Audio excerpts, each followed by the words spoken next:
I think what's important for us as a movement is to focus on really what's at stake with Republicans in power, and frankly with neoliberals allowing them to get away with a lot of this power, and focus on how we organize and some of the biggest risks. And I think the first issue that we know that is just the most important issue of all time is climate change. And I am not really sure if my generation, the millennials and older, are going to solve that for us. So I decided who better to bring on than one of the best climate activists in the country. Alexandria Villaseñor is a climate activist. She's an author of All We Can Save. She's the founder of Earth Uprising.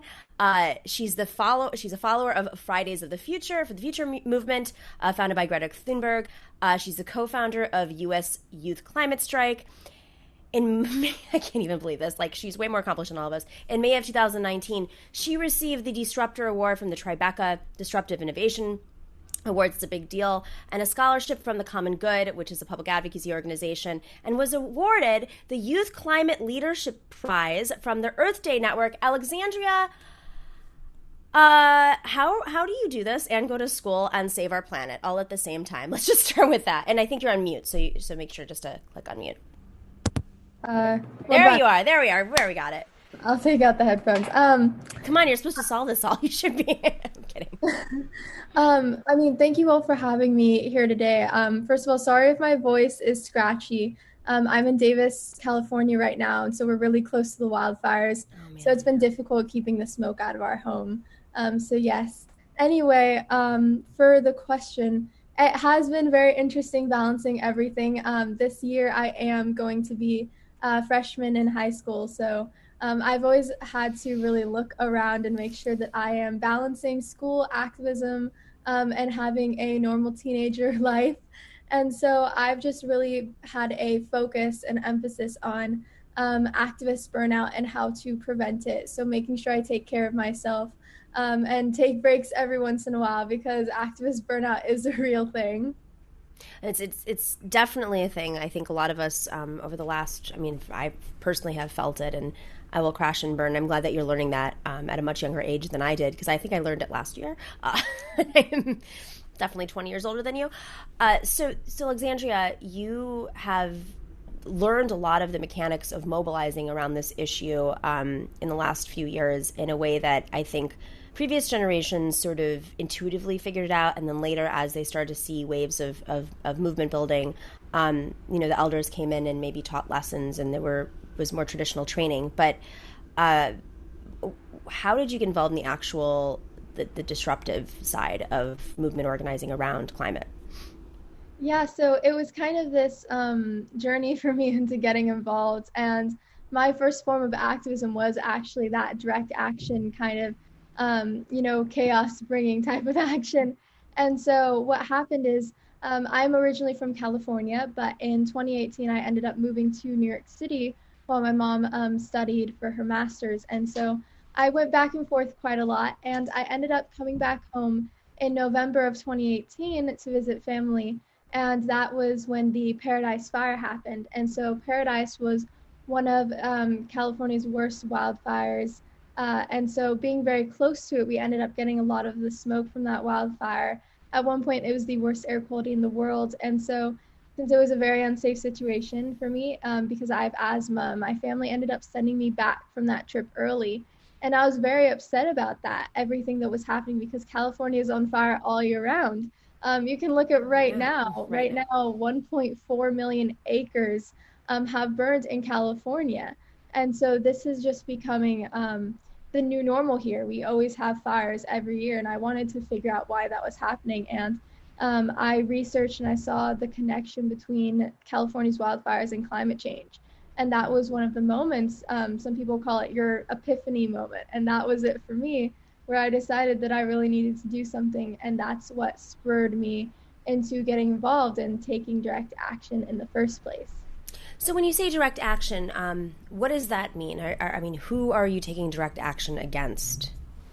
Yes, so direct action is, it can really be anything. If you're going out and protesting or going out with a sign, really all of that can be a form of direct action. And there's, nonviolent direct actions. There's just a whole scale. It's really what you like to do. There's some direct actions where you can go out and, use art as a form of expression. There's so many different things you can do.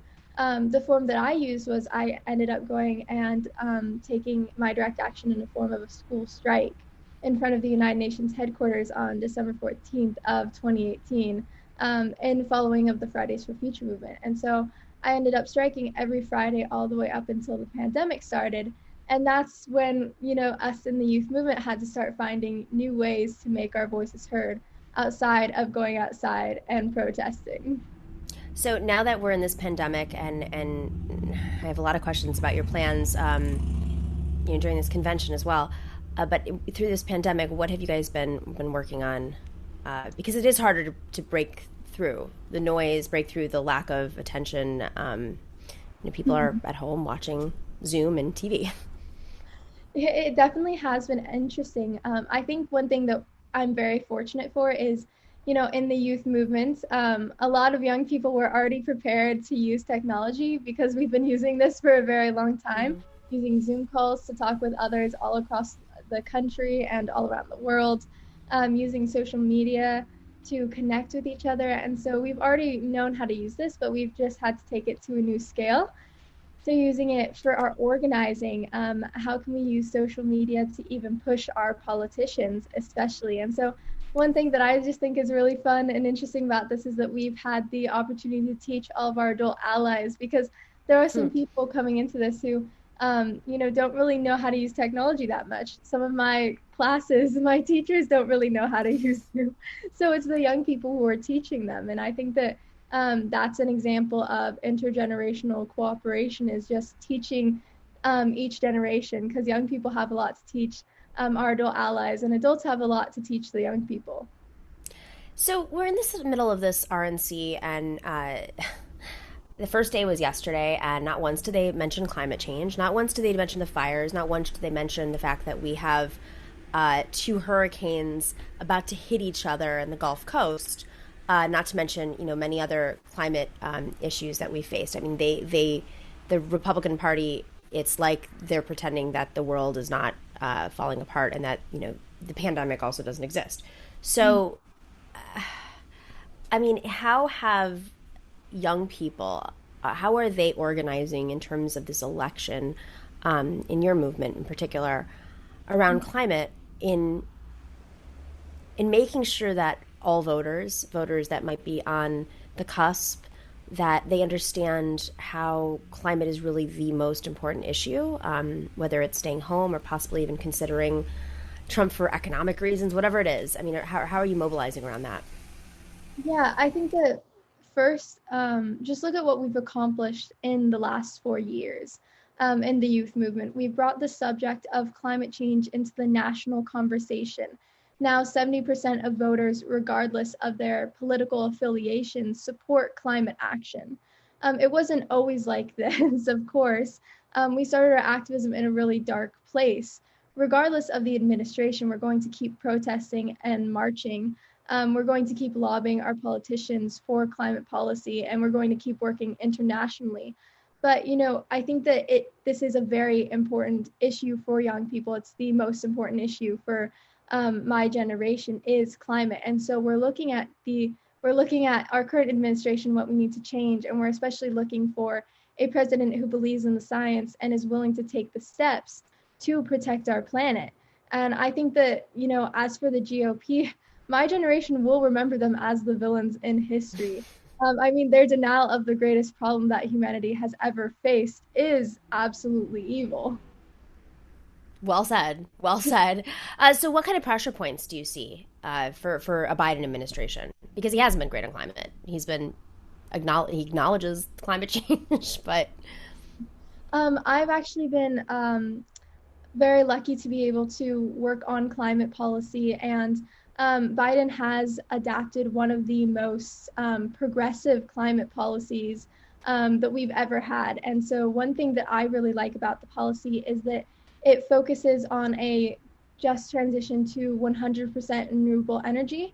And I think that that is incredibly important, but it also has a center on equity and making sure we protect communities that are being impacted the most. And so I think that it's very important because young people were there putting the pressure on Biden to adapt this plan. And so that shows just how important youth activists are, because we're the ones who are pushing our politicians to adapt these plans. So we need to keep doing what we're doing because we're the ones who really got that climate plan. How do you hold him responsible so that he's not responsible? How do you hold him accountable if he doesn't follow through? I think that we'll hold them responsible in many different ways. There's so many youth organizers out there that, we focus on different ways to hold people accountable. But I think that there will be people who are always making sure that he does the right thing for our generation. And if not, there's going to be a mass uprising of young people making sure that he does whether it's the right thing. So in terms of like social media, I mean, how do you hold a lawmaker accountable? I mean, I want to get in a little bit like more into the specifics because I think people are very curious. I mean, how this activism is forming. I mean, can you do it from your couch without necessarily tapping into an organization?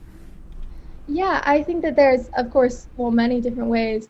One thing that has been very impactful lately with young people is the first step that I recommend to them is find, of course, an organization that you resonate with, and you can get involved in the movement that way.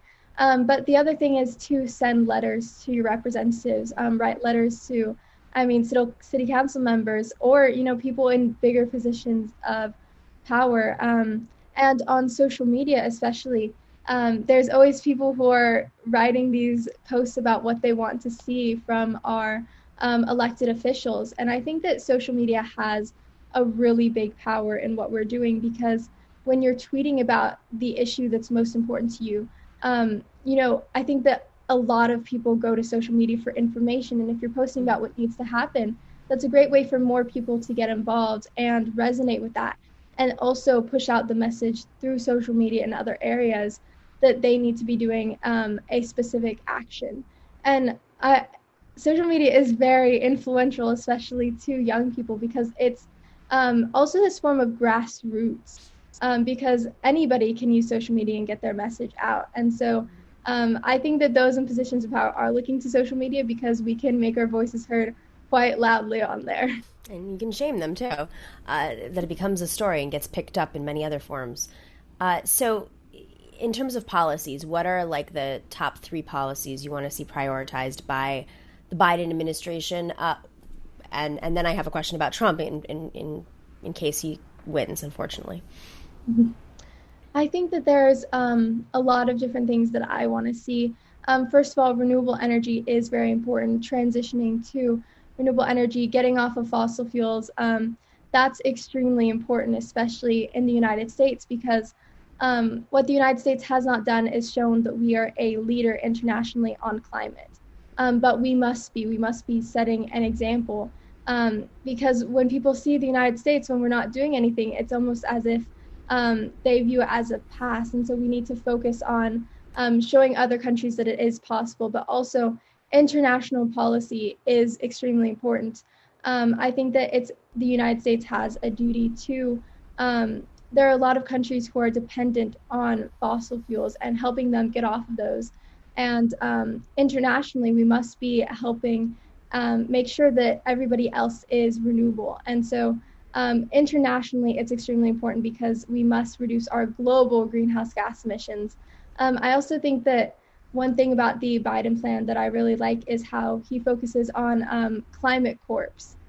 So that way my generation can grow up and get work in these jobs that actually help us restore our planet, so we can firsthand have a part in restoring our planet with what job we have.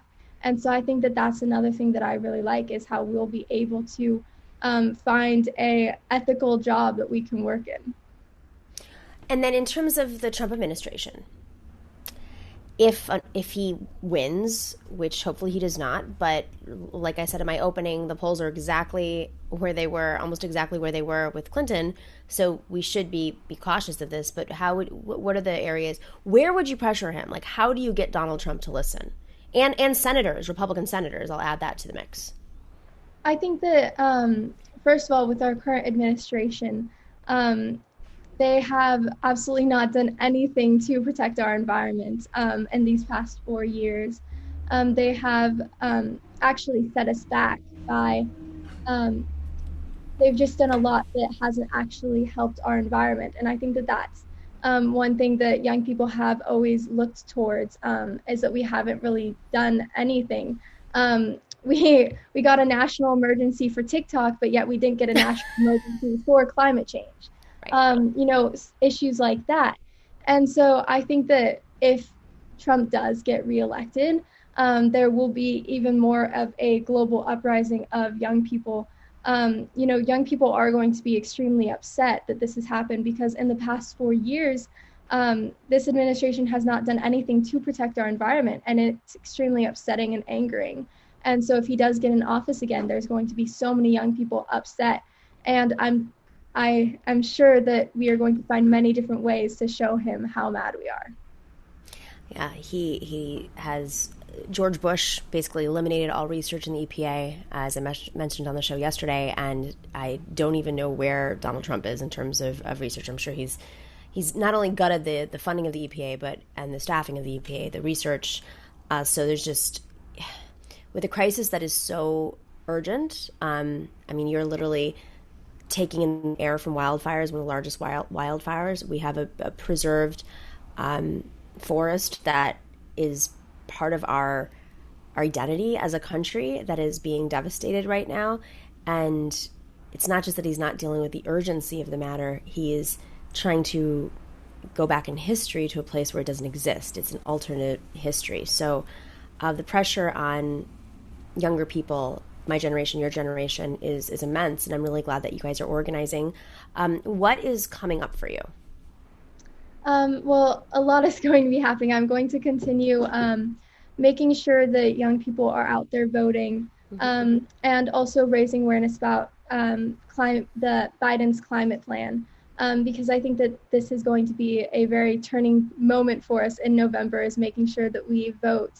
And so that is one thing that's going to be next. I'm going to continue growing Earth Uprising because I think that it's important for young people to get involved in this movement and see the urgency of this when looking at the science. And so I think that in this next year, we're going to see a lot more young people get involved because with all of these wildfires that are happening, so much is happening all around the world. I mean, in Iowa, we had a massive windstorm that destroyed nearly the entire state. In California, we had 10,000 lightning strikes that caused 375 fires. And so we're seeing climate change right now. And that is what's going to make more people realize that this is serious and that they need to do something. Alexandria, I'm so happy that you came on the show today to give us all inspiration, because it's very hard to watch this convention and see what's on the line and see what's been lost. But talking to you as an organizer, a tremendous organizer who really gives us hope for the future, because that's really what this is about now. So Alexandria, thank you for joining. I hope to have you back on. Keep us in the loop about future endeavors and future actions. Don't hesitate to reach out to us because we'd love to highlight your work. Thank you so much. And stay safe. We'll be watching. I hope that you get some fresh air and that we can only hope for the best. I was in wildfires a few months ago. It was not easy as someone with breathing issues too. So I feel for you. Stay safe. Thank you. It was great talking with all of you.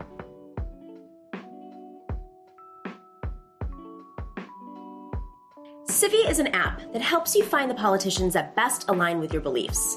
Whether quarantining at home alone or with family, it's as if it were the holidays. Gone are the days of no politics at the dinner table. We talk about our positions and express our support of politicians that we believe support our ideals. But in truth, how can we be sure that they actually do? There is a lot of noise out there. And recently, it feels like our assumptions about the world are being challenged every day.